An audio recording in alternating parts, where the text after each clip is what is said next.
All right, you want to get Instagram? Yeah, I'm doing Instagram now. It's not letting me go live. I don't know. I already did copy the link and put it inside of here, but whatever. Okay, here we go. We always having that problem. Every time I start, I got to get more acclimated. But welcome to another episode. Stuck off the realness. What's the title of this one again today? Right here. Fake it till you Streaming farms, fake it till you make it. Fake it until you make it. That's what they always tell you. They always tell you that, like in life, right? You know what I'm saying? You got to fake it till you make it.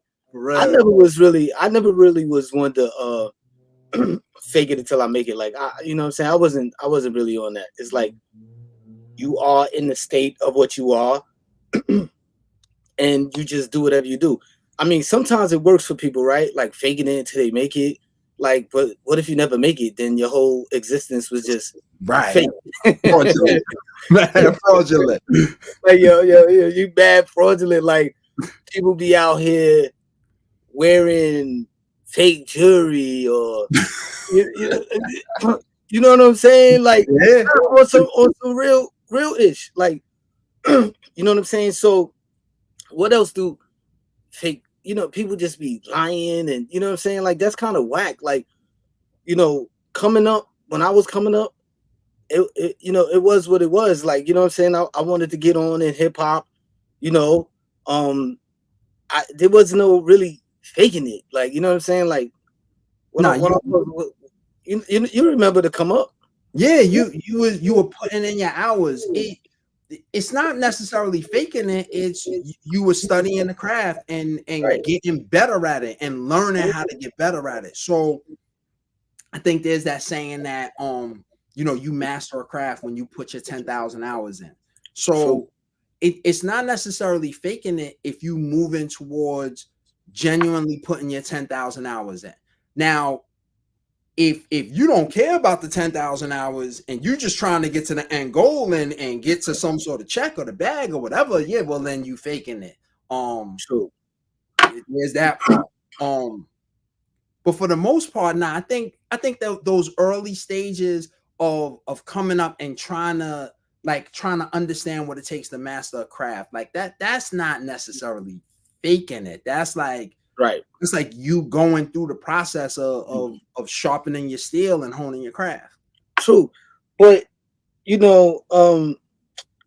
like is it what's the point of like really like it's not faking it if when you going into a profession and you really feel that profession. You understand what I'm saying? Like you're not in it for the money. You understand what I'm saying? Right, you in it for the love of right. You in it for the love of what you want to do.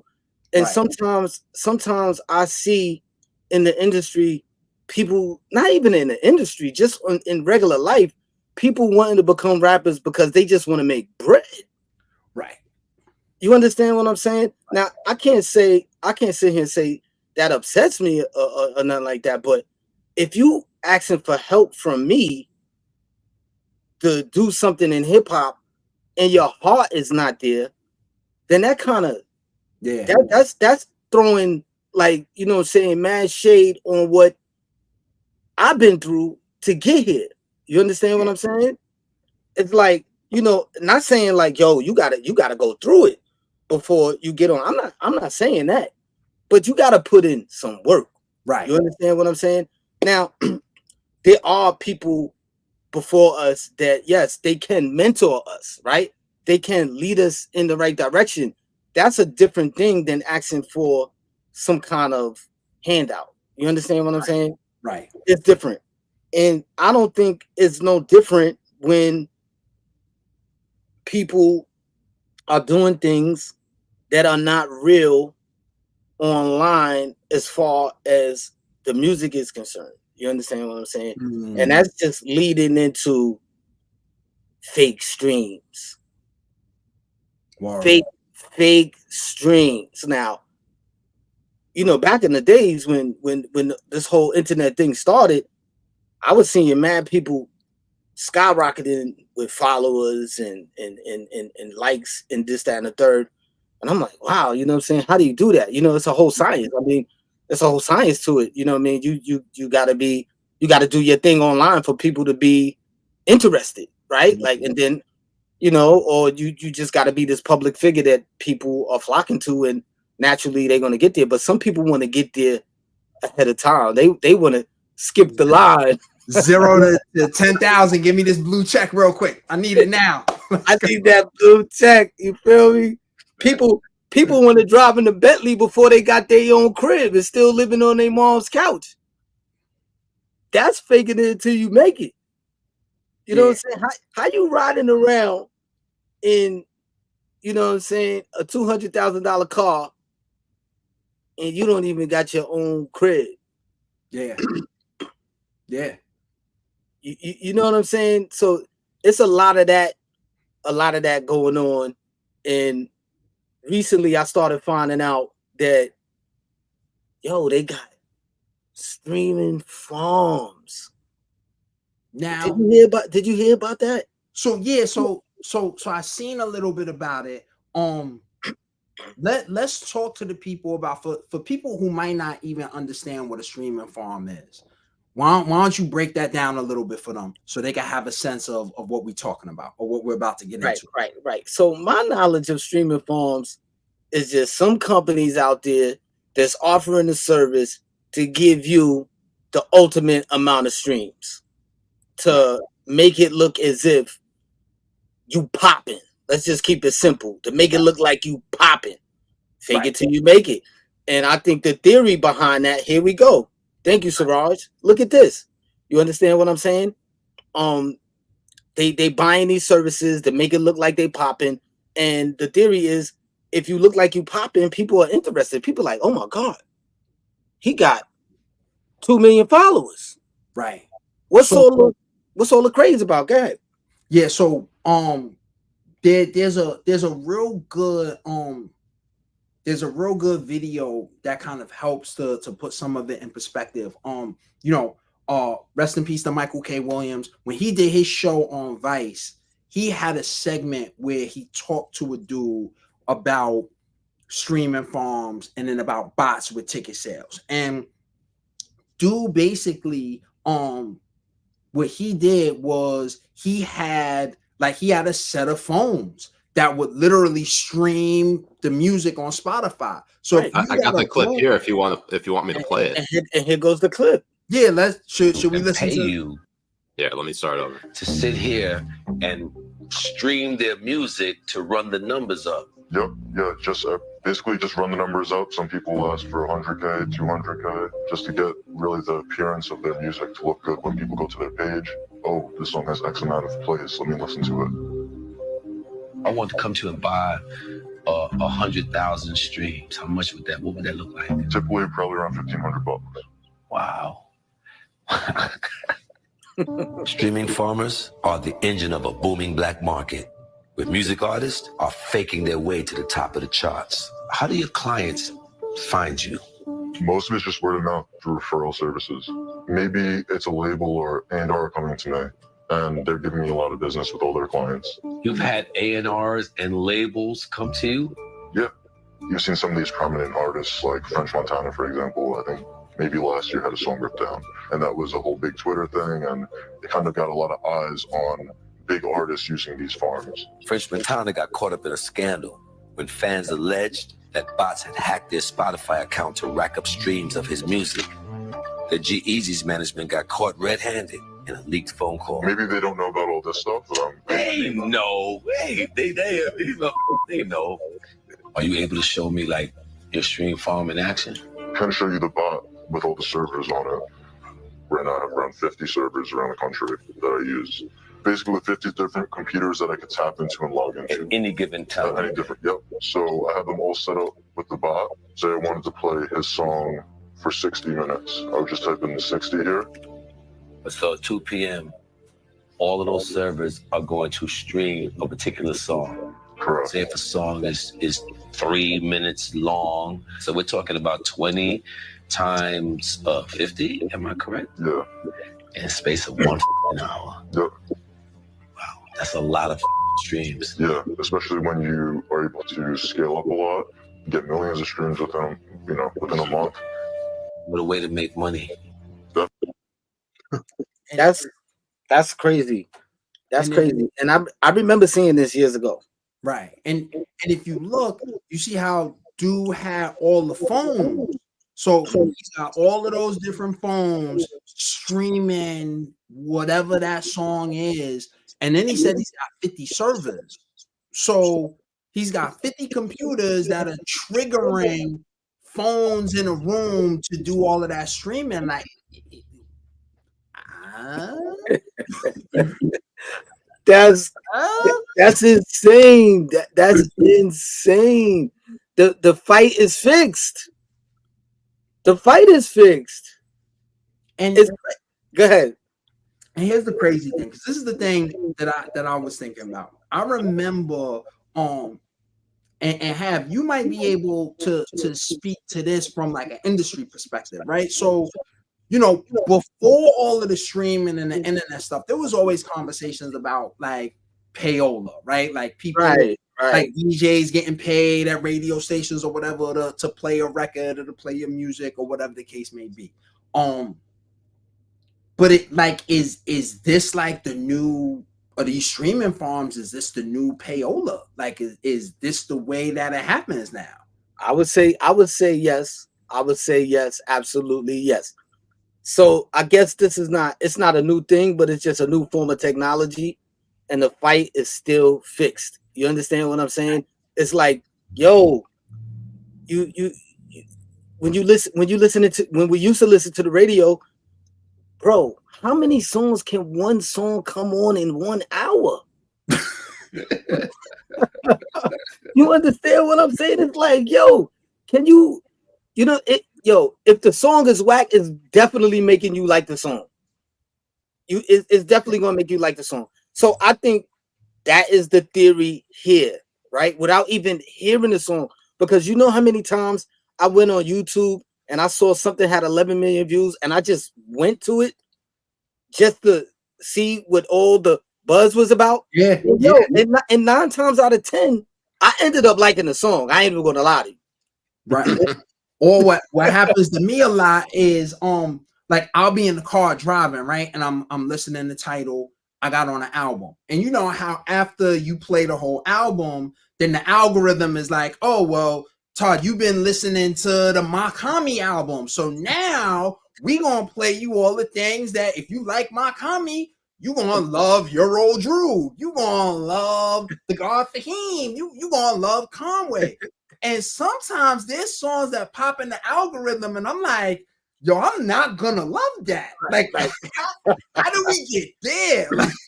Like, nah, bro. If you love DMX, you're gonna love Taylor Swift. Right. Man, if that ever happens, I'll be like, the algorithm is broken. Because I swear to God, just on this tip, I just want to say that I'm pretty sure whatever hacker is using or hacking into these servers somehow hacked into my YouTube account and is only listening to bachata music.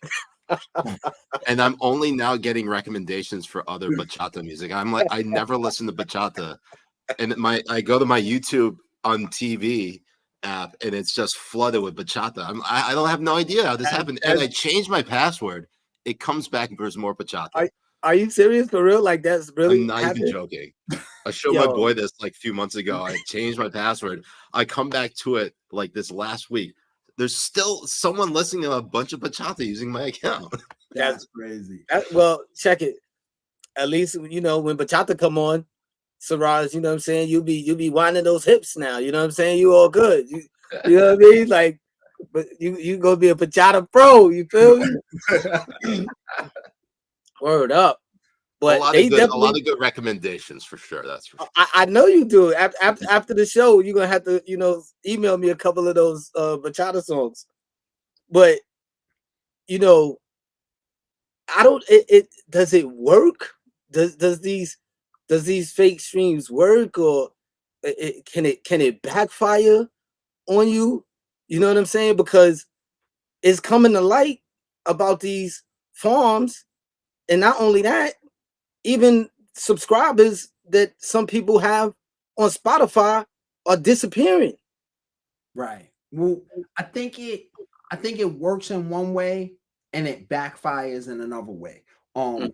And I'm forgetting who the artist is, and if I knew who the artist was, I don't even know if I would say that person's name right now because I don't want to put them on Front Street like that. But I think it works because, as you know, with the stream, you generate a certain amount of revenue, right? So as you run your numbers up on the stream, you run in the finances up on what you're gonna make.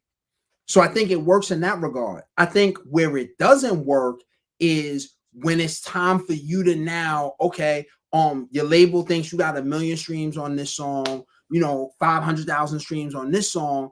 All right, so now it's time for you to go do a show or for you to go on the road. They thinking those numbers are going to translate into ticket sales, and you're not doing, they not putting you up for a small venue. Now they putting you up for a big venue because, if you had 1 million streams, you should be able to sell out this 5,000, 10,000 person spot.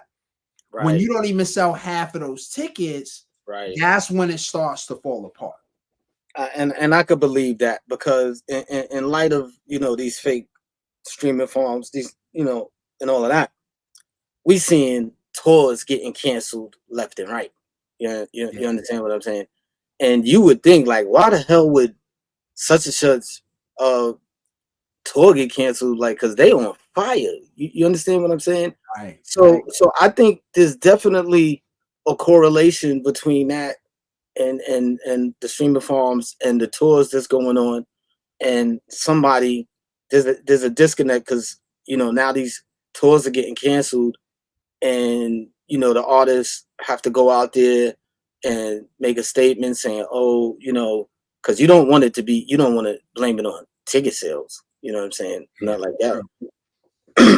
You understand what I'm saying? I mean, at that point, it's gotta be a situation where you got, you wound up with bubonic swine flu and now you can't perform. So the show is canceled because the thing you don't want to do is say, you don't want to do this show. I mean, so it's two things, right? For one, you don't have the ticket sales, but because we live in this social media era, you don't want somebody to be in a venue recording your show and it's me and 10 other people in this 500 person venue, and this person is still performing. That's probably a worse look than you canceling your show. Yeah, that is the worst look than you canceling the show.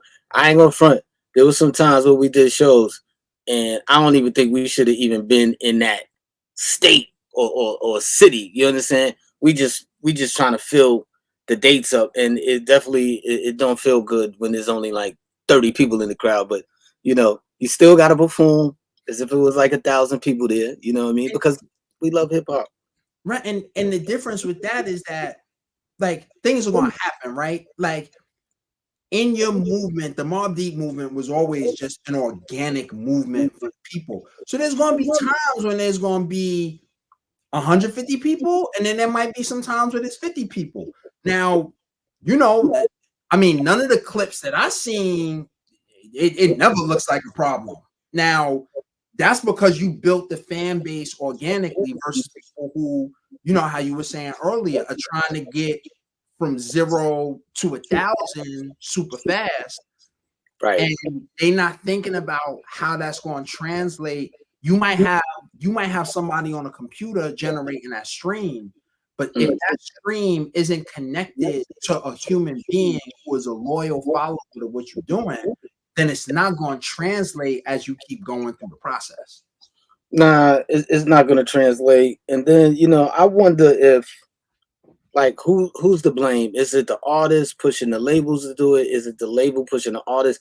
Or is it the label not even telling the artist what they're doing behind the scenes?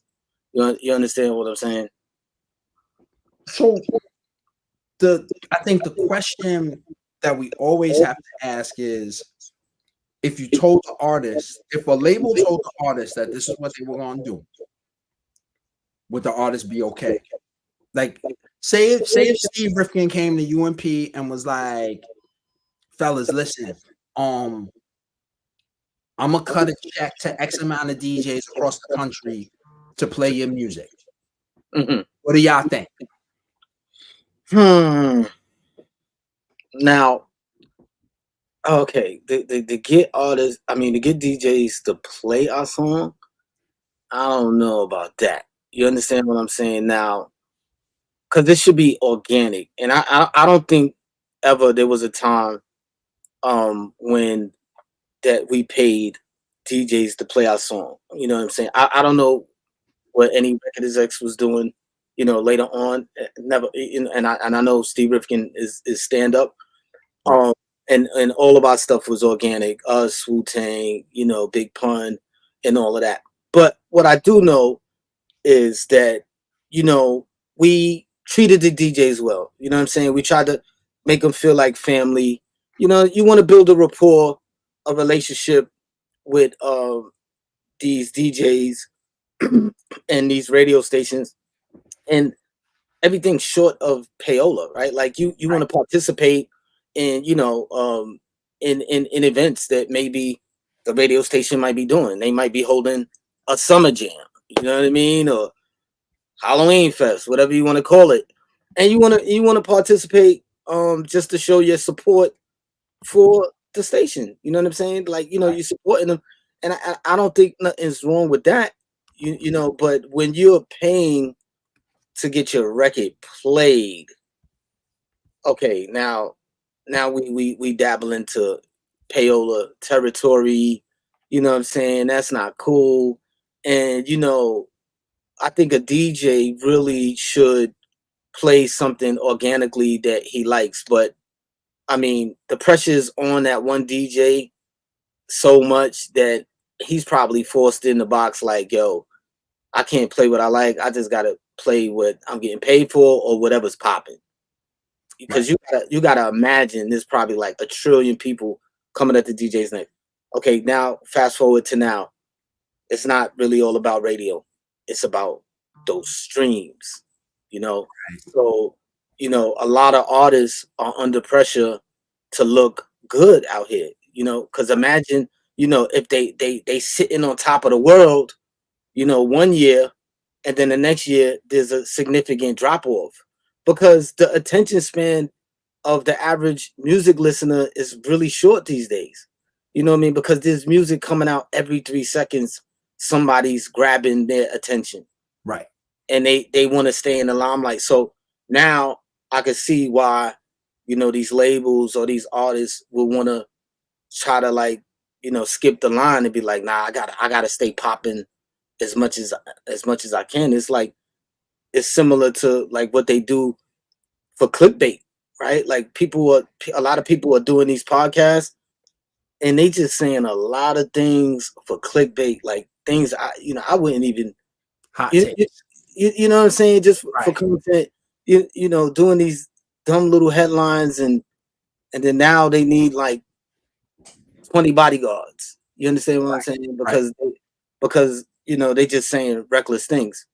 But you know, when it comes to the music, I think that they need to reel it in, to reel it in real fast, because I don't think that that's good for the culture, because then people are going to label the culture fake. You Right. understand? They just going to label like, oh, that's not real. That's not real, because you know, not only that, but are other genres really doing that? You understand? Like, we can't just say our culture, only our culture is doing it. It takes another investigation for that. Like, are other, you know, genres doing that? But it really don't matter, because I only care what's happening here. Like, Yeah. are you damaging what we, you know what I'm saying, bled for? Are Yeah. you, because you know these execs and these labels, they don't care. And some of the artists don't care either. They just want to be popping. And once they popping, they done with it and they leaving the culture in shambles. Right. No, and you're definitely of that generation where you wanted to make music whether you made $100 million or whether you made $1. You wanted to rhyme, you wanted to have a record, you wanted to share music with the world. And it's a much different situation between then, because also there was a time when getting in the studio wasn't an easy thing to do, right? To have access to the studio, there was already a litmus test. People weren't necessarily letting you come into the studio to record if your music was trash. Right. They might just take your money because studio time was expensive. So maybe you might catch somebody doing that. But for the most part, there were definitely checks and balances along the way. So you couldn't get but so far. Whereas now, like I could record a song in the next 15, 20 minutes on my Mac and have it out. And from what it sounds like, I can have it out. And if I know somebody with a streaming farm, by next week when we doing the pod, I could be really, really popping. You could be platinum Dr. Todd Craig. You know what I'm saying? Like Todd, what would be your MC name? Oh my goodness. I would have to go with T-O-double-D. T-O-double-D. That's Hav's been calling me that for forever. T-O-double-D. No, but what's your other name? Don't you got like a DJ name? Then my DJ name was T-O-double-D. Oh, okay. All right. Yeah. I thought it was something else. Nah. Okay. Oh, T-O-double-D. That works. Yeah. I'm still working on mine, boys. Yeah. I've gone by surgical. My brother calls me that for some reason. I like that. Okay. But I don't know. I don't know how I feel about that. I was just gonna say though about the whole love for the music. This is how I knew you were a real one. Because you never stopped making music. Like think about the people who stopped making music, who got big, and as opposed to just continuing to make music regardless of whatever the critical feedback or reception of the public was, they just kept going. That's pretty much the litmus test to me of whether someone's actually in it because of the art versus in it because of the money. Yeah, true indeed. I mean, like I said, me and Prodigy, we came in it. We weren't in it for the money, but when we found out that you can make money on it, of course we our eyes got big. But that never was the motivation, right? That never ever was the motivation.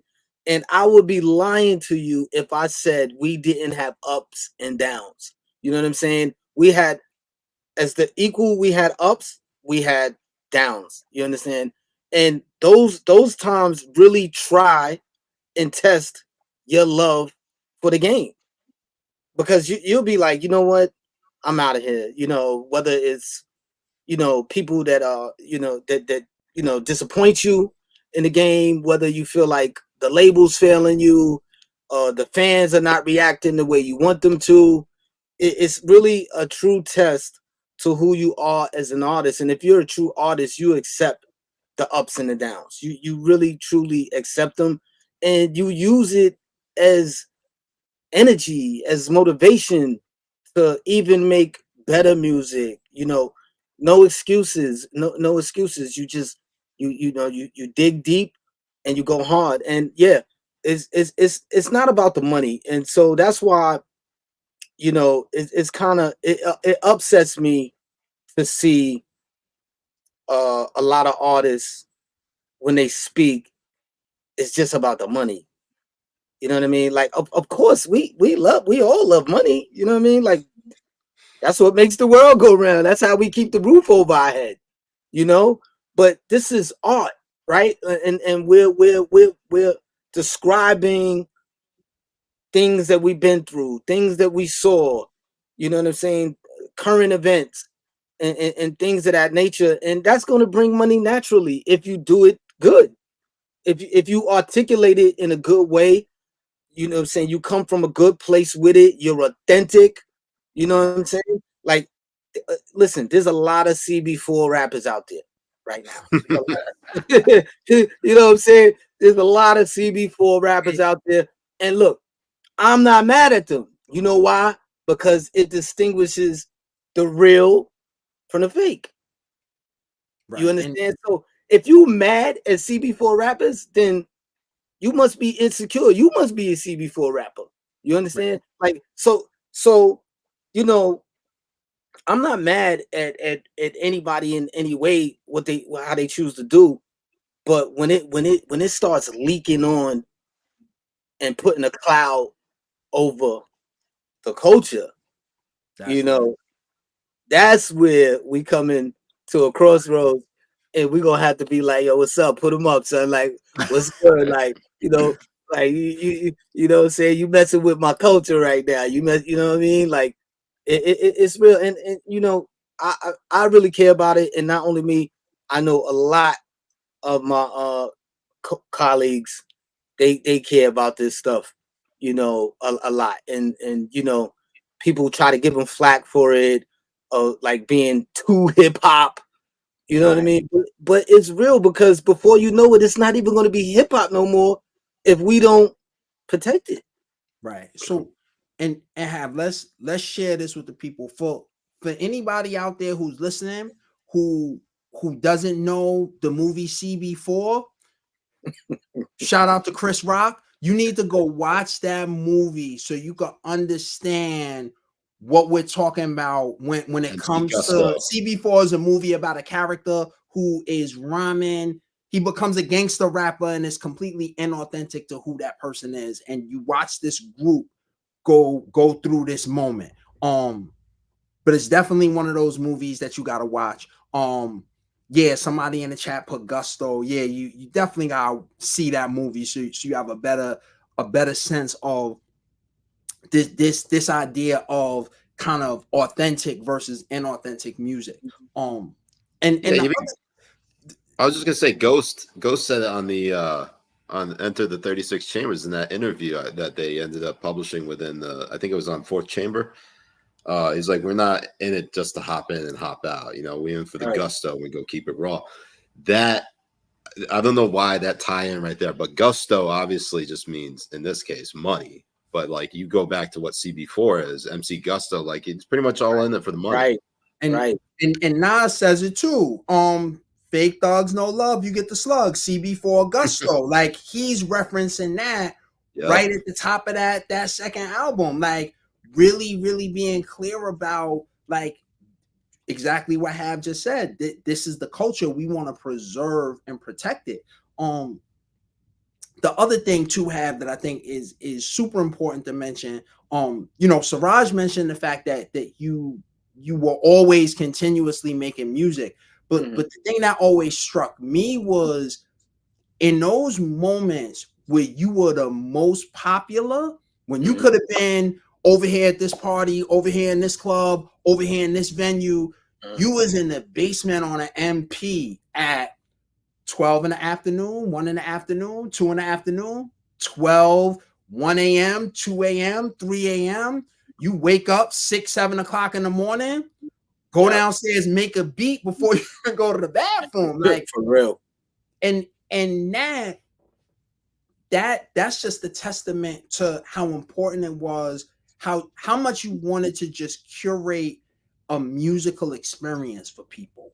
And that's the difference between that real authentic hip hop that people were doing and some of the other stuff that is just for the money. And don't get me wrong, like, one of the beautiful things that has happened with hip hop, right, is through people like you kind of created a lane where hip hop could actually be a profession that people could actually have and have a future in, right?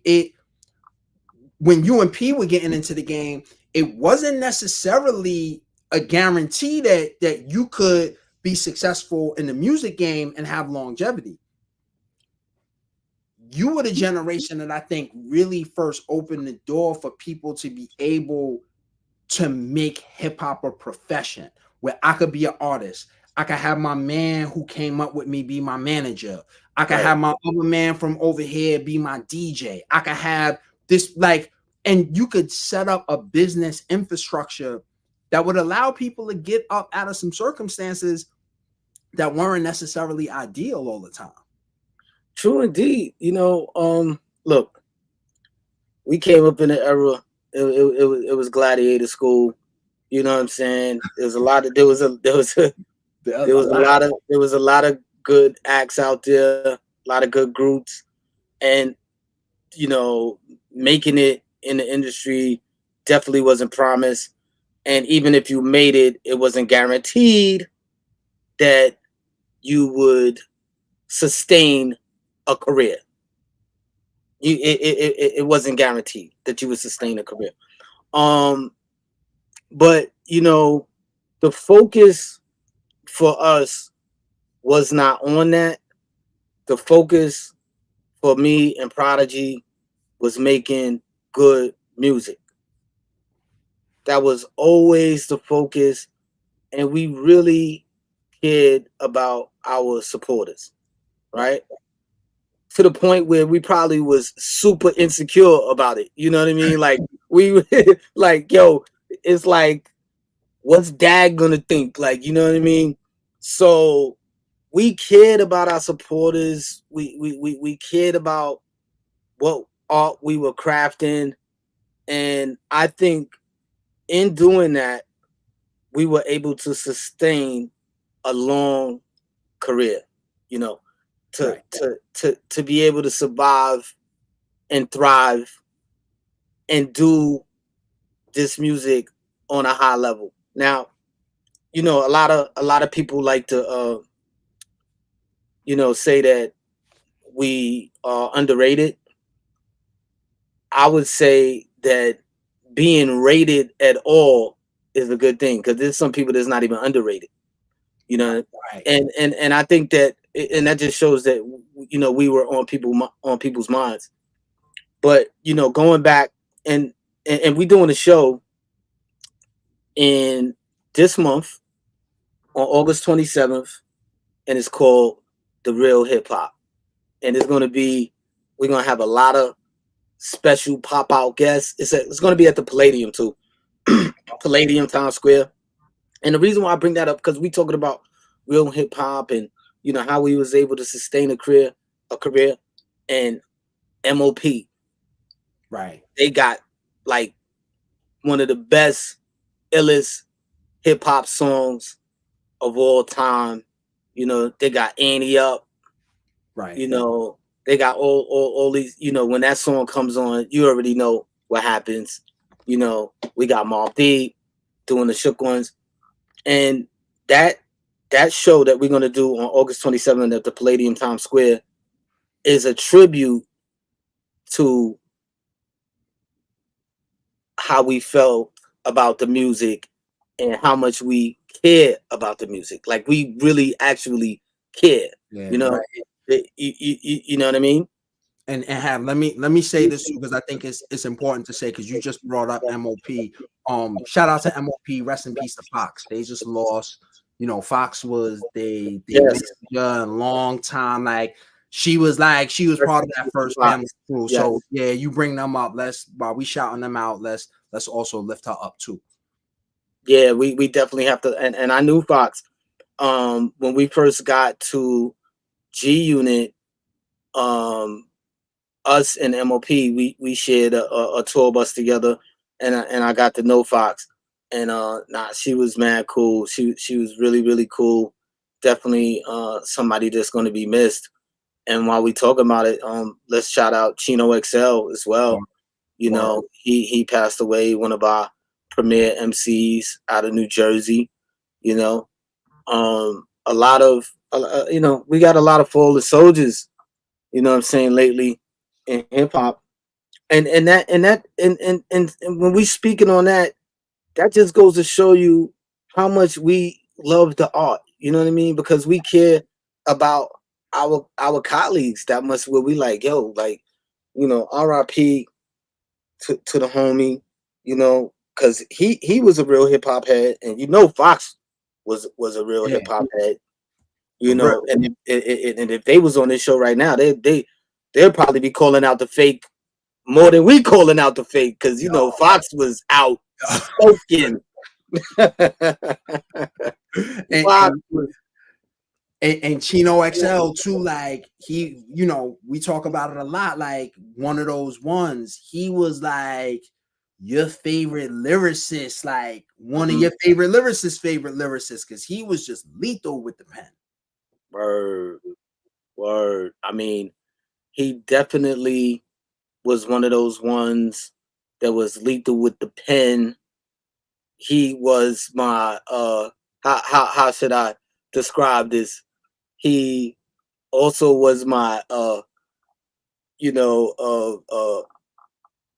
when Tupac was clapping at us, you know what I'm saying, he was part of that, you know what I'm saying, the crew that Tupac was clapping at, you know what I mean, and he didn't back down on that.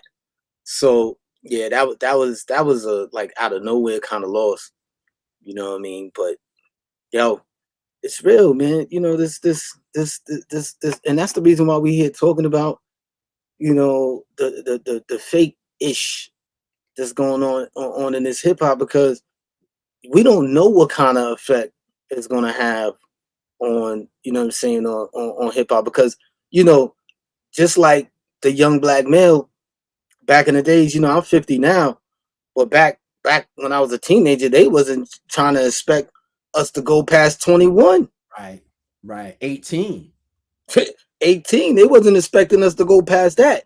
So imagine hip hop.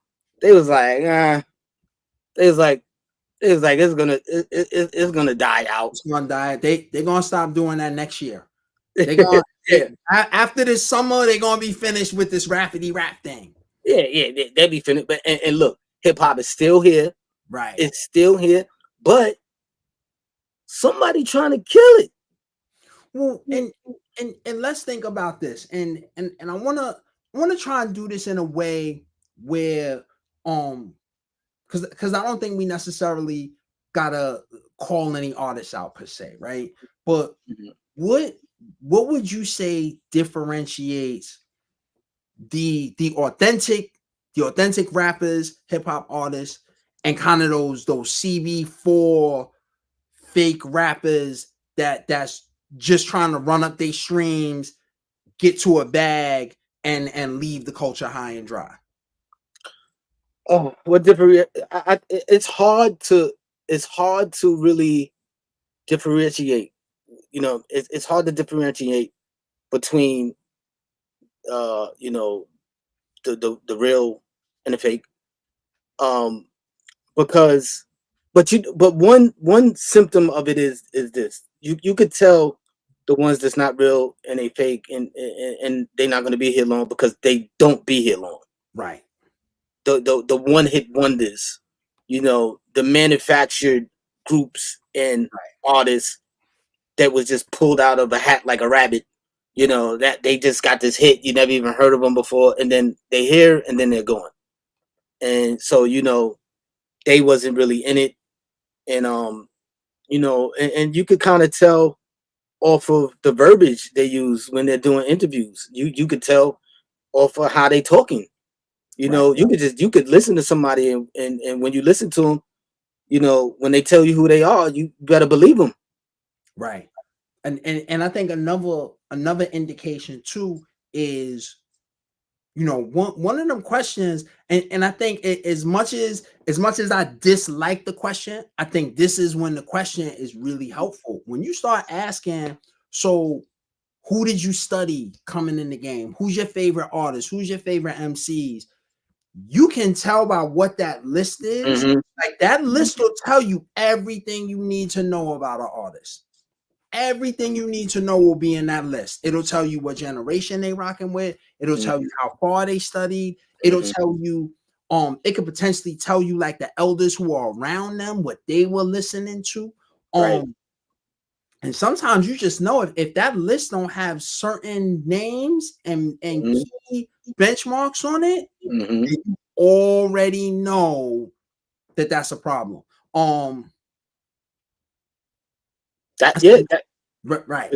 What'd you say?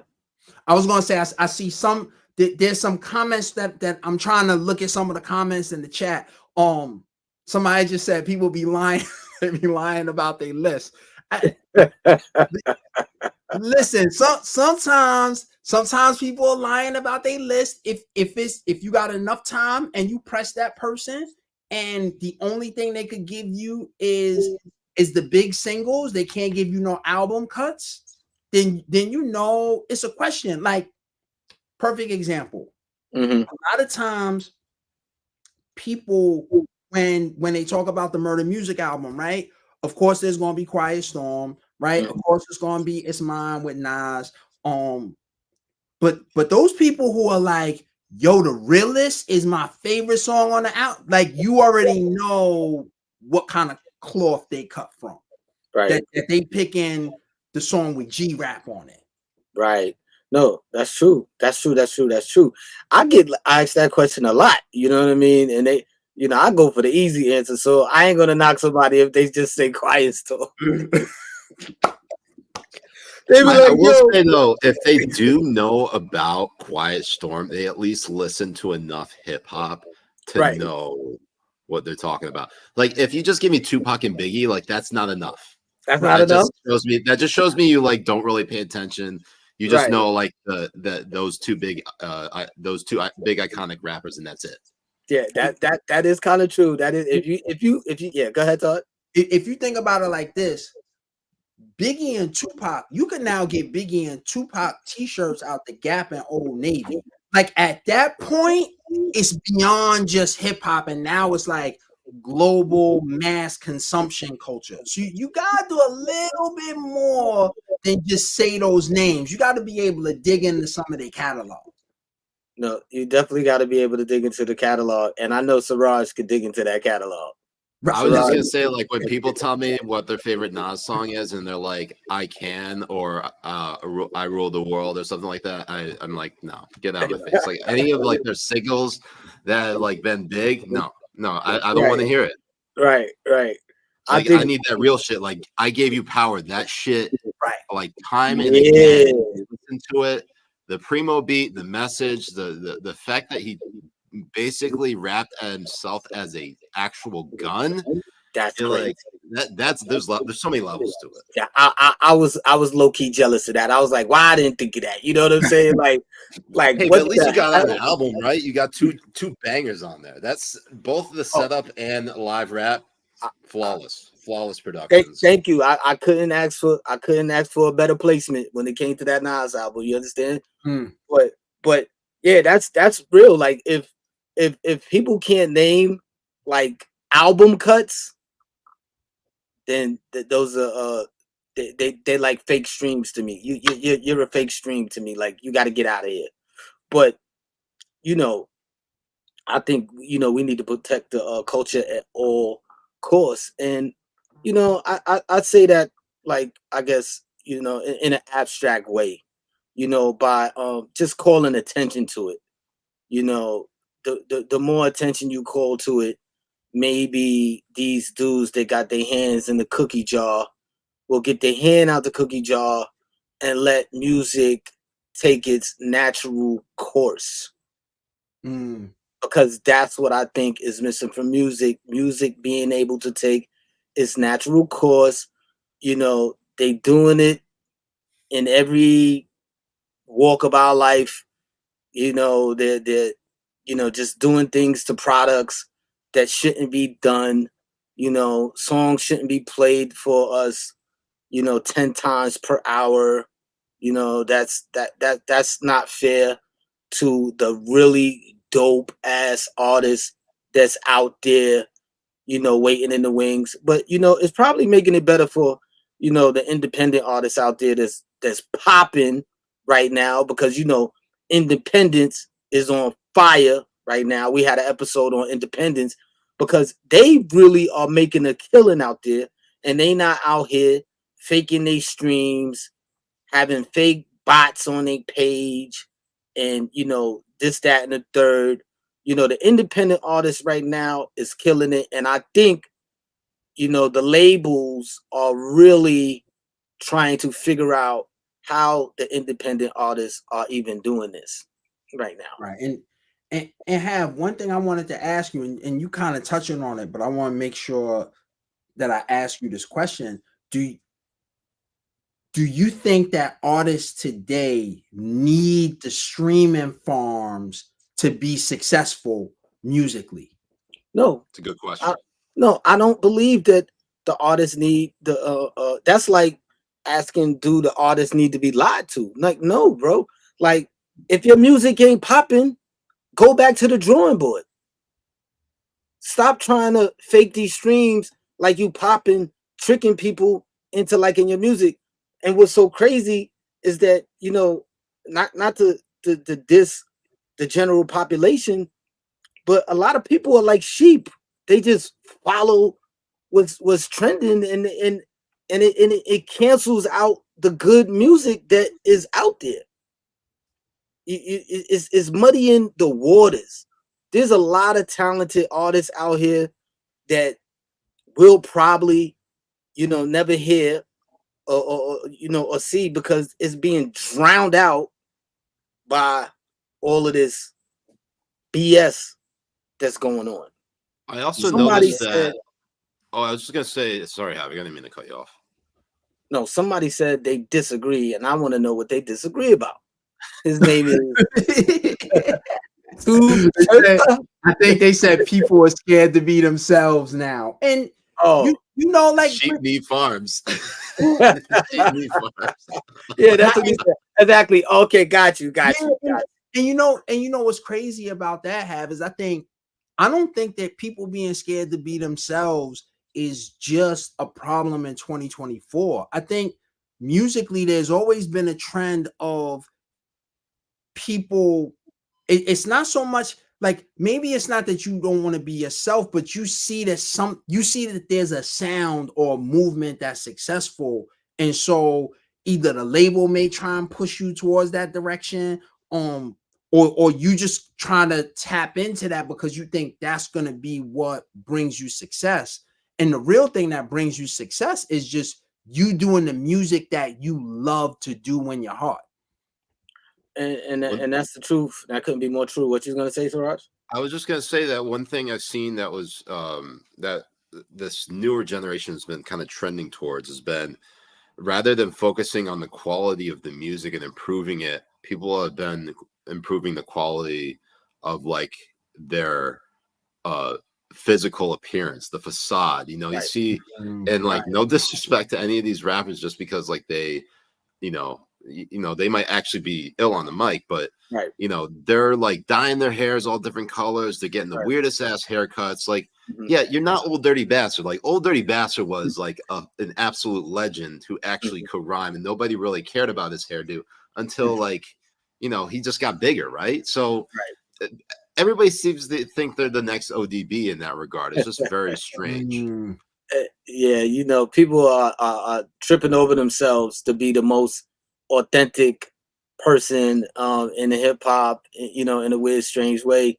And you know, hey, look, it is what it is. But Old Dirty, he was about that life. You know, he was. Remember, there was a question they asked him. They said, you know, how are you going to contribute to the community? He said, he's like, I'm not. I'm not. God, Wu-Tang is for the babies. That was the realest answer I ever saw, and I could watch that interview, that answer, over and over and over again. You know, but yeah, man, you know, the general population out here are sheep. You know, they probably don't care. They'll jump off the cliff, you know what I mean, with this fake streaming stuff. But like I said, you know, if you really care about hip hop, like you're gonna call attention to it. And look, man, let's just set the record straight. I'm not bitter about it at all. You know what I mean? Because I had a successful career. I'm just forward thinking about it all. Like, you know, the artists that are coming out, is that going to be fair to them if they don't utilize that, you know, aspect of streaming? You know, will they have a fair shot in this game that we love, this hip hop game? And it definitely is a conversation that needs to be had over and over again, because you know, when it's kind of like a letdown. You know, it's a letdown. You know, you see all of this, and you find out that wow, like they really didn't get all of those streams, or this person really isn't that popular, and it might not even be fair to the artist that is being done to by the labels. You know, Right. and because I they mean, at might the end have, of the day, they had some level of talent to at least get the attention of those labels, right? It couldn't right. have been completely couldn't have been like nepotism. It couldn't have been like, maybe they had the connection. I'm sure that's some artists, but not all of these artists. But yeah, I get what you're saying. It's uh, I can tell you, my what is it? My SoundCloud. I don't do streaming farms because no one listens to my shit. you're anti streaming farms, and we know that. And we know that you're anti that. I'm anti that. You know, I know TODD is. You know, Yeah. Oh, nah. Listen, the one thing I would say, and I'm assuming this would be your advice to up and coming artists is let your music speak to people organically and build a movement out of that, and not out of the streaming farms, because it's going to catch up to you. I mean, just look at this chat right here and the people in the comments. These people are coming to watch you Havoc right now because they are fans of your work, of your art. right. These people listen to your stuff from 25, 30 years ago, and they still bump that shit. Like, that's a testament to like the authenticity of your work and how you've basically spoken, like you just put yourself out there and people have accepted you for it. And the fact that you're like reinventing yourself this way and just being even more transparent and being accessible is just more of a testament to your character. And that's, salute to you for that. Thank you. I appreciate it. You know, and look, and again, I'm here just because, I like to talk to the people. I and I'm just here genuinely for that, right? Like, to talk my experiences, what I'm saying, talk about the current events that's going on, and, the state of the culture, as I see it, to give my opinion. People love opinions. And my opinion on, the fake streams might be extreme, but it's an opinion nonetheless. Bro, Because imagine if they had like streaming farms back in like Beethoven's day. oh my god, if they had streaming farms during the Beethoven days, I Or think even just like 1940s, 50s. Just think of how, I think they think of how many more people would have been put on. Think of the yeah, British invasion. They would have actually taken over the country. yeah, I think there would have been like 100 Beatle bands. It had the internet existed back then. And even the Beatles, like they had like this thing behind them that was kind of like, they were good, right? Their music was good. It was dope. But when you start hearing the true story of behind the scenes of like who really wrote the music and played, the instruments on those things, you like, wow. And those are conversations that in certain places you do not want to have that conversation, because you that's like sacrilegious. Like, you don't want to say anything other than the Beatles wrote that, they did it themselves, and they superstars. But we now know that people was even certain people that I think played the music, they were getting death threats. Like the people that actually wrote the music, like they was getting death threats. I seen some kind of segment on it, on YouTube. It's a black guy. He was like the real drummer, or something like that went on. And that just goes to show you that, like, even back then, there was a concerted effort to make groups dope. You could even make the argument that music was faker back then because there was no way to check against it. Now, it really wasn't. But one thing I can say for sure is that music was actually really played by real instruments, which Right, must but have like been a lot that would harder. be the way they fake it is they get someone who's actually talented to play it, and Right. then they put some other front man and or front lady to basically please the audience, and it could have been, that's how that's their streaming farm, I guess. True, and I guess there was a taste of that in the 80s with Milli Vanilli, right? They didn't even sing the song. and the foul thing is that the one dude could actually sing. Like he could really in real life sing, and they just wanted it to sound a certain type of way. Word. That's true. Like, so this effort of like really trying to big groups and artists up is nothing new. So this fake streaming farm thing is something that could have been seen a mile away. You know what I mean? It's not alarming. It's not a surprise, but we just want to say, pull it back a little and let music live. Let music be. Let music be what it is, man. Like music, if it's dope, they're gonna listen to it. You don't have to force feed us. Don't worry about it. Find the right artist, and we're gonna listen to them. Right, absolutely.